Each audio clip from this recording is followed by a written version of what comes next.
Thank you. Thank you for joining me for another Military True Crime Addict podcast. I'm your host, David Kokish. First, welcome back all you fellow addicts. If you're a first-time listener, welcome for joining us today for another puzzling crime related with the military in some way. And you do not have to know anything about the military to listen to this podcast. Soon, you will be an addict. There's nothing wrong with being an addict. Now, my loyal addicts and new addicts, let's get on to the show.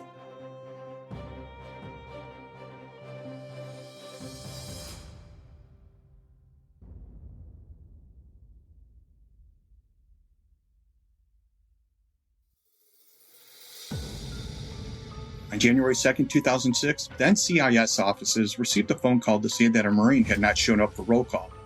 His family, friends, and comrades were all immediately digressed, how it was not in his nature to go AWOL. At the same time, a Navy sailor is in love with the girl of his dreams that he never met. This is episode 17, The Catfish Who Was Way Too Good to Be True.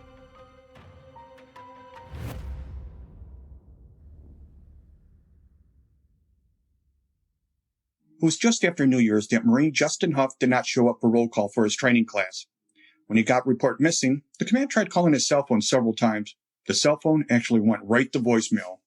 No one didn't have anything that could actually tell them if he was hurt, or did he just decide to say, heck with everything, I'm going to get out of town and I'm going to leave. First 24 hours are very, very crucial. NCIS investigators obviously wanted to kind of get a picture of who Justin Huff was and who would there be any reason that he would just choose not to show up for class. Justin Huff goes by the name Jake to his close friends. Jake and his best friend starting back in second grade said Jake was such a goofball. He's just Jake. He had the ability to turn anything into fun. Jake tried to find the good in everybody. I'm pretty sure Jake came out of the womb as a Marine. His dad was in the Air Force in Vietnam. His grandfather was in World War II. Jake always wanted to be a Marine. He wanted to feel like he was making a difference. He wanted to feel like he was doing something. He was proud of his country. He was proud to be fighting for his country. He had served 2 terms in Iraq and was stationed at Camp Pendleton. Investigators learned pretty quickly he recently was married and had a baby on way. At that point, Jake decided he needed to take life more seriously. So that's when he decided to actually go into the intelligence school to go further with his Marine career. The intelligence school is a kind of the cream of the crop. During this investigation, investigators got a chance to actually get to know Justin by talking to his family and actually talking to his wife, Becca. She said she had spoken to him the night prior that he went missing at midnight. He said he was getting ready to go to bed and that they basically said, I love yous and talk to you tomorrow kind of thing. And unfortunately, that was the last time she would hear from him. It had appeared that he just completely vanished off the face of the earth. What investigators saw in the room was even more baffling. There was a half-eaten pizza in the room. All his clothes were still there. And this is January in Virginia Beach, and his winter coat was still in the closet. There was some cash on the dresser.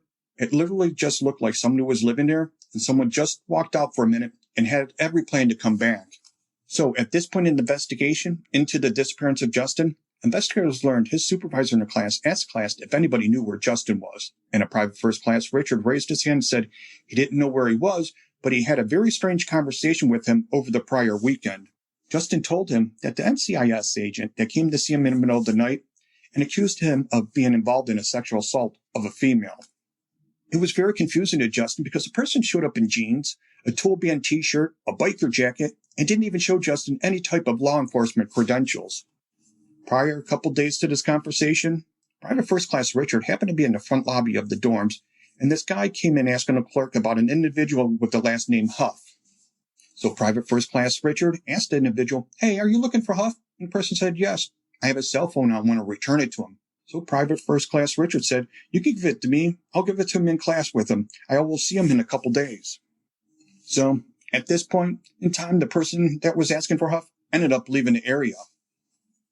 Private First Class Richard kind of looked at him leaving, and he actually got into a blue pickup truck. And what was noticeable about it was it had a motorcycle that was tied down in the bed of the truck. He just thought it was kind of strange at the time, and he just kind of packed it in the back of his head as, okay, this guy was looking for my friend Corporal Huff. The first initial week was trying to find out the actual last location that Justin Huff was seen. And so part of that is not only interviewing his Marine Corps friends, but also pulling video footage of the dorm room that Justin was in. Those would be common space surveillance cameras that were in the lobby and hallway. Investigators actually found that Justin had left the night before he just was reported missing around 0300. That's 3 a.m. in the morning, civilian.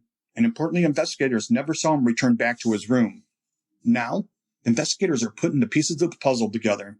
They know Huff met this person a couple nights prior they accused him of rape. They had somebody out there impersonating an NCIS agent, or at least they thought, because they checked with everybody. It definitely smelled like murder to the investigators. Investigators knew Justin was missing by the fact that he didn't show up for a class. Nobody knew where he was. Jake's friends said that is so not Jake. Something was wrong. His friends kept on trying to tell themselves, it's Jake, he's fine. They went through even a scenario, maybe he's just out somewhere, composing himself. Jake can take care of himself. They think that in their heart they knew it wasn't true, but they wanted to believe it. Justin Huff was a corporal in the United States Marine Corps, and now has disappeared off the face of the earth. Investigators have gotten a Marine that is missing. There's no background as to why he's missing. And so the urgencies and the pressure starts getting higher and higher to get more leads.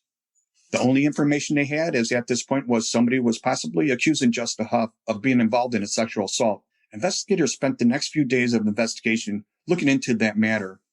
Investigators were looking through all their databases to see if anybody reported rape, and were looking at every single rape that came in, and they didn't see Justin Huff's name involved of any of that. So at this point, they were thinking the anniversary of the United States Marine Corps is November 10th, which would have been a couple months prior to the disappearance of Justin. And every year, whatever Marines are in the world, they try to have a little bit of a celebration. There was a party in the Virginia Beach area where a lot of the classmates stayed in a hotel room. Unfortunately, this is a reality that a sexual assault could have happened at the party in the hotel room. So this was investigators' focus for the first couple days of the investigation. A lot of his classmates were put through some grueling interviews. However, there was no information that came out that Justin was involved in a sexual assault or anything that occurred the months preceding to his disappearance. Investigators were not getting anywhere. It was almost like they were chasing their tail because they didn't have any more facts other than Justin was missing. And it didn't even seem like anything was coming in. Towards the end of the week, they were running down of all their leads. It felt a sense of desperation. And so it was almost like they kind of hit a brick wall until they actually got a break. It was the Marines' wherewithal to say, hey, we're looking for a blue pickup truck with a motorcycle, and there it is. U.S. Marines, they are so inclined to take action than just sit back. That's how they're trained. So they went up and confronted the driver of the truck, and the driver acted very shocked and did not know what they were talking about. Finally, they calmed down enough to the point where they wanted to talk to him. And at this point, they ended up getting the person's military ID card. This is the first time they actually have a name that goes with the blue pickup truck with the motorcycle in the back of it. And the individual's name is Cooper Jackson. Investigators researched the name and found out Cooper Jackson was in the United States Navy. He was also there at training, but he was living in a dorm room on the opposite side of the base. It's their next big lead, so the next thing you do is go over to Cooper Jackson's dorm and knock on his door. Cooper Jackson opens the door and tells investigators he is so glad that they are there because he wants to report an incident that occurred with some Marines the night before. Investigators don't know who this Cooper Jackson is and don't know how he is involved in this case. Cooper Jackson was very welcoming, which was suspicious because usually people that are being questioned about something that they have no idea about, they're usually guarded. Investigators told him why they were there, and he denied acknowledgement of even knowing Justin and had no idea of his disappearance. They knew they were looking for somebody that had a Tool t-shirt, and they know they were looking for some kind of biker jacket. During the conversation, one investigators asked Cooper what his favorite band was, and he said Tool. So now they asked him if they could search his room, and he willingly let them search it. They found a Tool t-shirt, and they found a black leather biker jacket. They asked Cooper, would he be surprised to know there was video recordings of the lobby of the dorms? When they brought that up, his demeanor and his face changed. They could tell he did not think that through, and he realized he was caught in a lie. Without them saying anything else, he looked at them after putting his head down and said, let me tell you a story. He proceeded to tell investigators that a couple weeks prior to him and investigators sitting down together, he was at a bar in Virginia Beach, and this intoxicated Marine came up to him, whose name was Huff. He said the Marine was annoying him, and he asked him to leave him alone, and he did. But when he left his cell phone at the table. So, Cooper's next step was go to the dorms to return the phone. They asked him, why didn't you give the phone to Private First Class Richard? Cooper said he didn't trust to give the phone back to anybody other than Huff himself. Investigators asked Cooper, what did he do with the phone? and he said he threw it away. At this point, investigators felt something very bad has happened to Justin based on the lies Cooper was telling them at the time. At this point, they felt pretty comfortable that Cooper Jackson is the one who confronted Justin in the middle of the night and accused him of sexual assault based on the lies Cooper was telling them. They unfortunately felt like something very bad has happened to Justin. Justin was probably already dead if Cooper was involved in the murder of Justin. Then it's reasonable that some aspect of sexual assault may have occurred. So, they started asking Cooper questions about his life. They asked him about having a girlfriend, and he told them he did. He told investigators her name was Samantha Dunlap, and she was a college student at Old Dominion University, which is in Norfolk, Virginia, and she was currently in Germany taking an art class. He said she comes from a wealthy family in Texas, and they own a couple houses on the coast of North Carolina. Cooper voluntarily showed him a photo on his phone of a very attractive blonde female. Samantha was described as blonde hair, blue eyes, just absolutely stunning, gorgeous. Cooper showed them one photo, said he had more, but the other photos were her undressed. When Cooper talked about Samantha, investigators could tell he really liked her. He kind of lit up and he told them that he loved her. Cooper Jackson gave investigators Samantha's phone number. So part of their regular investigation is they want to learn more about Cooper Jackson, so they want to try to interview his girlfriend Samantha. During their search of his room, they uncovered a business card from a Carter County Sheriff's Department. They asked him, "What is this card about, and why do you have it?" And he told them he wanted to go down to visit his girlfriend, but didn't have the correct address, so he stopped at the sheriff's office to ask them for help, which was suspicious to investigators that he didn't know where his girlfriend lived. Part of learning a little bit more about Cooper Jackson, a logical lead would be to interview people that are close to him. Cooper Jackson is from a kind of a rural part of Virginia, and he joined the Navy right out of high school and signed up for intelligence school at the Navy base in Virginia Beach. Cooper had a rough childhood. Both Cooper and his brother watched their father die of a heart attack. Cooper was 11 or 12 when it happened, and both boys blamed themselves for their dad's dying. He lived in that environment for many years, and he got out quickly as he could. It was a very tense household to be in, and I can't even imagine being in that household as a kid. His stepfather would try to have a conversation with Cooper, and it was very difficult to glean any information, or even just, have a normal correspondences like talking to a brick wall. Cooper was holding a lot of anger. His stepdad thought the Navy would be the best thing for him. He thinks there was a void in Cooper's life, and he was more likely looking for somebody to give himself to and just feel like that he was being loved by them. At this point in the investigation, they don't believe anything Cooper is telling them. The next morning, they called the deputy. They had 2 reports of contact with Cooper Jackson. First, Cooper went to the sheriff's department and told them he was trying to locate his girlfriend Samantha's address. He provided a phone number of Samantha, and the deputy phoned the phone number, and a lady on the other end identified herself as Samantha, but didn't want to provide her address to Cooper. A couple days later, Cooper went back to the sheriff's office and told him that he was fearful that his girlfriend was a victim of sexual assault at this point. Investigators now know that Cooper stated that his girlfriend was raped, but don't know how Justin fits in. 2 agents were assigned, and their whole goal in life were to figure out who Samantha was, what she knew about Cooper Jackson, and if she knew anything about this rape. Investigators ran the phone records of this particular phone number, and this is actually when they found out that her name was something totally different than Samantha. So the 2 agents that were assigned have to try to find this person claiming to be Samantha. They were at dead ends. They were down in Kirk County interviewing people at 7-Elevens, banks, schools, and they were trying to look in yearbooks to see if they can find out who this person is. The young lady who was 5'1", blonde hair, blue eyes, yet nobody has ever seen this person. One of the locations they went and checked out was at a hotel in Kirk County, North Carolina. They spoke to the front desk clerk and asked her, "Do you know whose number this is?" The hotel clerk ended up being Samantha. He's fallen in love with this voice on the phone, so it's almost like he manifested itself into an obsession. The 2 agents that were assigned to find the young lady who was 5'1", blonde hair, blue eyes, claiming to be Samantha, they ended up finding her in Kerr County, North Carolina, and at a hotel. She was a hotel clerk, and come to find out that she was pretty much lying about everything when it came to her interaction with Cooper Jackson. Investigators know this is a big problem, and they also know at this point in time that Cooper still hasn't probably seen her. He pretty much had a relationship over the phone. She tells them the methodology of how she just calls from out of the blue. It's kind of a technique we know today as catfishing. Samantha had a habit of calling people out of the blue, mostly sailors and Marines, because she lived nearby those bases there in Virginia Beach. She started doing this when she was 15. She just wanted to talk to guys, and a lot of these sailors and Marines became convinced that Samantha, or whatever her name she was using, was their girlfriend. When sailors and Marines got too close, she would stop their relationship. She's been doing this forever. Samantha was creating, I think, in her mind, almost like a mini movie, mini stories, fantasies for herself, and I think she was so focused on that and getting her needs met that she wasn't thinking at all about the people that she was interacting with. She would have more than one relationship going at a time because, at some point that relationship was going to end.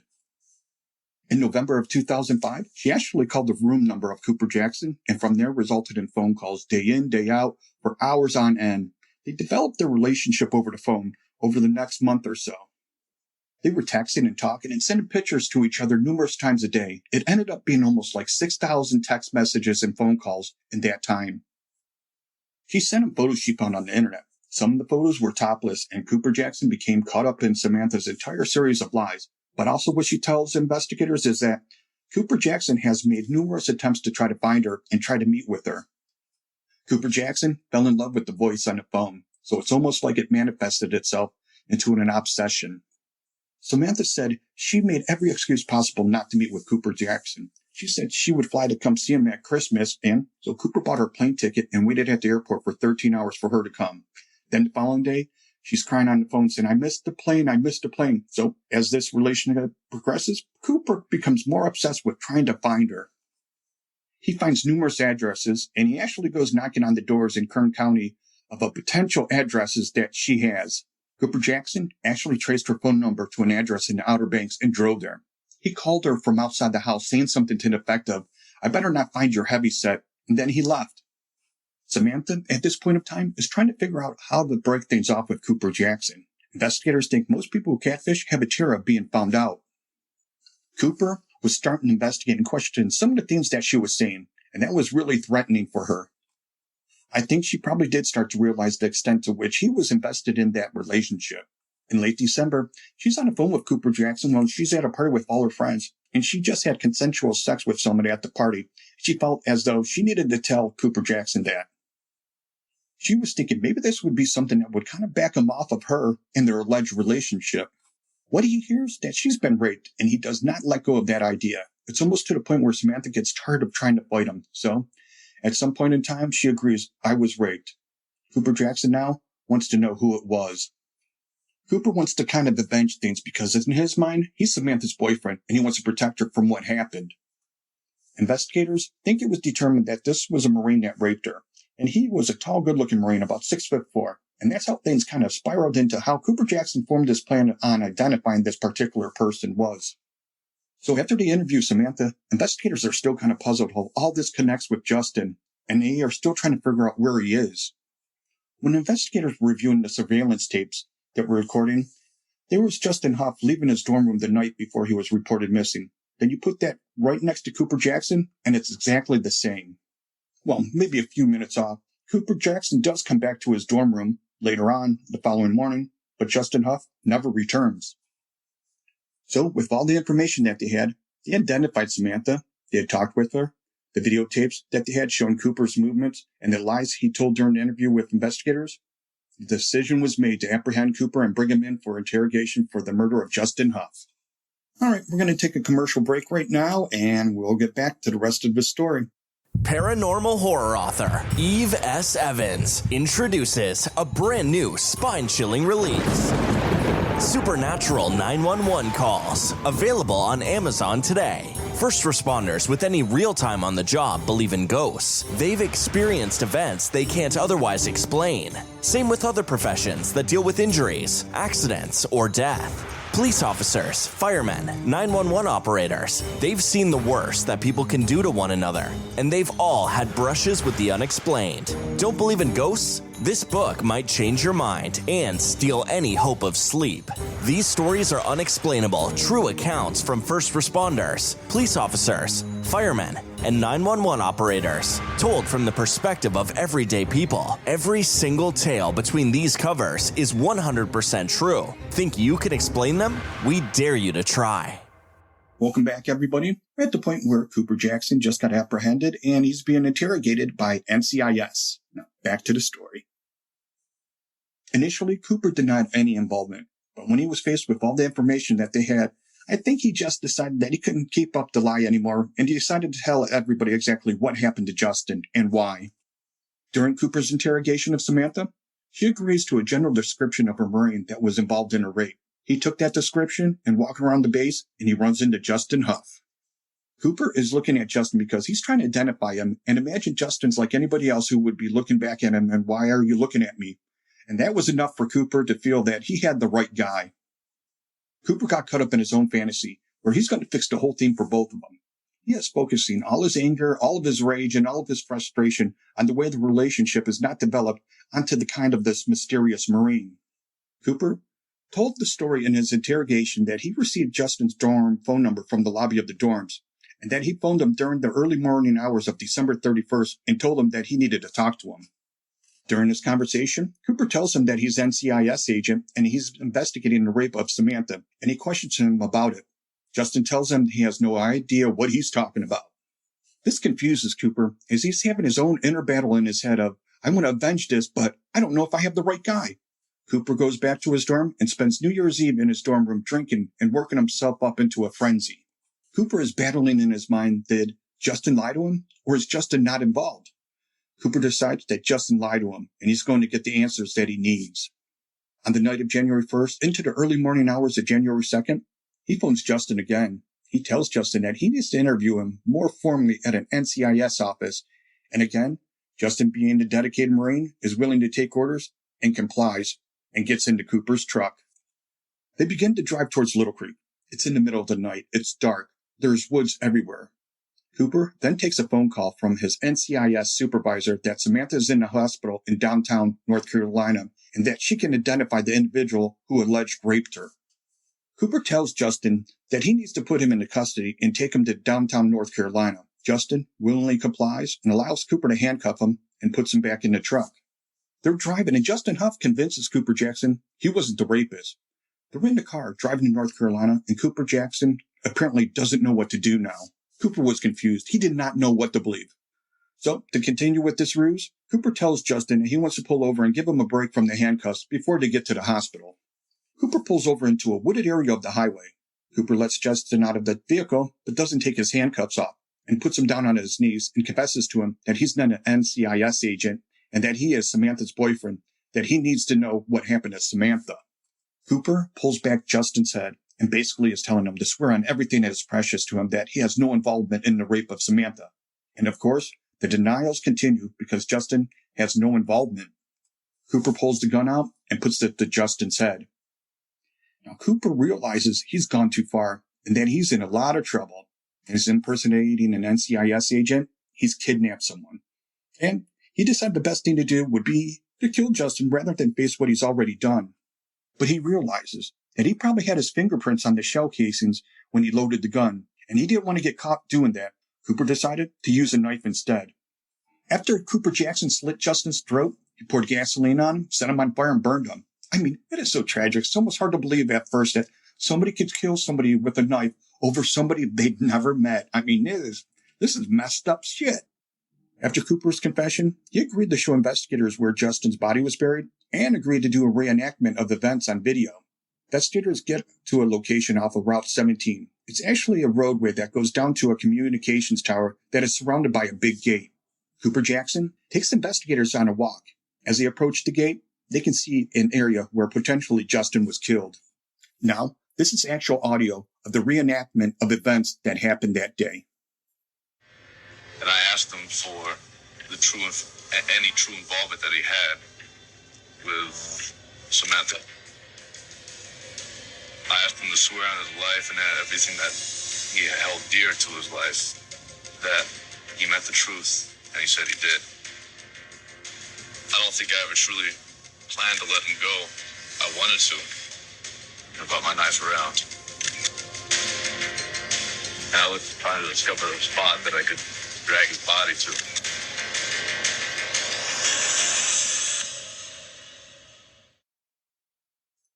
About 6 months after the body of Justin Huff was found, Cooper Jackson made his first court appearance in military court. They charged him with premeditated murder and related crimes of kidnapping. In the military, you're sentenced by a group of your peers who decide, after hearing the testimony about the case, about what kind of sentence you should get. When Cooper Jackson's attorney got the case, it was probably the strangest and most tragic case he ever handled. The Navy was seeking a death penalty, and when his attorney met with Cooper about what happened, he told his attorney the whole story, and there was no way of getting around what he'd done. His attorney negotiated with the government to at least take the death penalty off the table if he pleaded guilty, which he did. The first witness of the morning was Samantha, and at this point, Cooper Jackson has never physically seen Samantha. And when Cooper Jackson turned to look at her, even though he'd been stoic the whole point, you could just see when he looked at her, he sunk inside. He had a look like, I killed somebody over the girl. It's not the girl of my dreams. Her real name was Ashley Elrod. She was 5'2", and she was about 300 pounds. When she was on the stand, you got the impression she was remorseful and ashamed for what she had done. She did it because she had low self-esteem. She cried pretty much the entire time she testified. And having to be on the witness stand and look at Cooper Jackson in the face when he's on trial for murder would have been Samantha's worst nightmare. She said, look, I never said I was raped. I never told him to kill anybody, which she didn't. They went through all the pictures, text messages, telephone calls, and it showed what she did. She didn't break any laws. But all of this, everything happened to Justin, started with her. She didn't kill Justin, but she set everything into motion. She lied and lied and lied to Cooper, just playing in his head. Justin would still be here if it wasn't for her. There is no question that Samantha's deception in this situation started this perfect storm that ended up with somebody losing their life. And at the same time, most responsive even to a girlfriend being raped would not be try to hunt the person down and slit their throat and burn their body. The jury could see there was nothing inside of Cooper. He was sentenced to life. He does not have any possibility of parole. I'm surprised Cooper didn't get the death penalty, even though Cooper did have a rough childhood. Cooper has to be accountable for what he did, and there's no doubt Cooper was an entity. Cooper's stepfather said it seemed like he was capable of killing somebody and not having any afterthought about it. Cooper had told his stepfather he wanted to be a Navy SEAL so he could kill people. That time, his stepfather didn't see where it was going to go. Cooper Jackson is someone who gets caught up in somebody else's web of lies and deceit. Then he creates his own web of lies and deceit, and at the same time, he made choices along the way. I don't want to ignore or minimize the fact he made a decision to kill somebody in cold blood who was perfectly innocent. Cooper Jackson left kind of a train or a trail of pain that will be felt for generations to come. The most tragic part of this case is that Justin Huff was murdered and taken away from his wife and child for doing nothing wrong. Knowing who Justin was and how little Justin isn't going to get to know that person intimately is a tragedy because he was robbed. That little boy was robbed of his father. And just to think about that, here's a young man that will never be able to live his dreams out with his wife and his child. It's just hard to swallow and think about. It's just incredulous that Cooper took away so much from these people.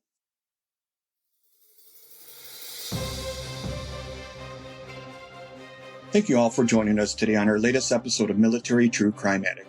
What are your thoughts of what you heard today? Find us on Facebook, Instagram, and our website, militarytruecrimeaddict.com, to tell me what you think. Also, I want to thank you for hitting that subscribe button for my podcast. With each subscribe button hit, you are allowing people to learn about this podcast. And when you hit that button, it automatically downloads our upcoming episodes on the day of the release. It is a great way not to miss our next episode. Feel free to reach out to me anytime at info@militarytruecrimeaddict.com. That's info@militarytruecrimeaddict.com with any comments, questions, or story ideas.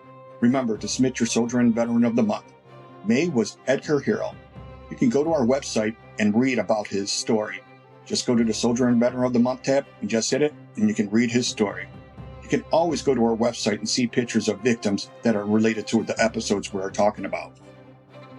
Don't forget to go to our Facebook group, Military True Crime Addict, and join our group to get updates on anything. Also, one last thing. If you would like to give a shout out to anyone, which will be featured at the end of the episode, just go to the webpage and just click on Contact Us, provide the person's name, message, and be in good taste, your name if you wish. Please make the messages short. There was no shout out this week, but I'm going to give a shout out to all of you.